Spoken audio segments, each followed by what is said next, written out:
كنت أشتغل في الحرس الوطني في المنطقة الشرقية. يقول كان معنا اثنين، محمد وخالد. محمد هذا من أسرة وخالد من أسرة، الاثنين فيهم شبه غريب، متشابهين جدا في الشكل، اللي يشوفهم ولا يعرفهم يقول توأم. يقول العجيب صارت بينهم ألفة غريبة ومحبة عجيبة. الواحد منهم إذا جاء قبل الثاني يسأل وين فلان. يقول في يوم من الأيام خالد أهله في الرياض ومحمد أهله بالطائف، فخالد قال لمحمد أنا طالع إجازة في نهاية الأسبوع ورا ما تجيني للرياض. يقول قال أبشر. طلع خالد إجازته، ثم في نهاية الأسبوع جاه محمد.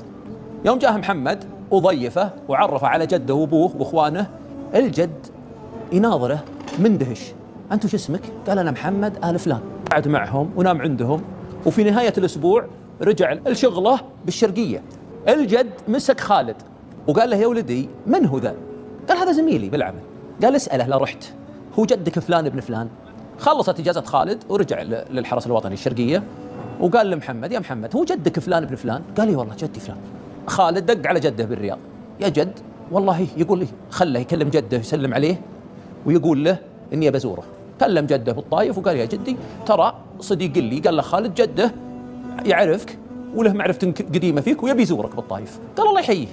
يوم تقابله ويسلم عليه ويتعانقون ويضيفه. يوم جلس عنده قال له يا فلان، قال نعم. قال ما عرفتني؟ قال لا. قال متأكد؟ قال لي. قال قبل 55 سنة جاي أنا حج ومعي زوجتي وزوجتي حامل، وجينا للطايف وأدركها المخاض عند بيتك، وفزعت لنا أنت ودخلناها عند زوجتك وولدت عندكم وجابت بنت ثم ماتت، ثم طلبت مني انك تخلي البنت عندك واروح انا حج. ايه ماتت الام وطلبت البنت تقعد عندك وانا رحت احج، ورجعت لك اسال عن بنتي قلت ماتت. استحلفك بالله اللي انت قادمن عليه بنتي يوم تقول لي ماتت. قال لا والله ما ماتت.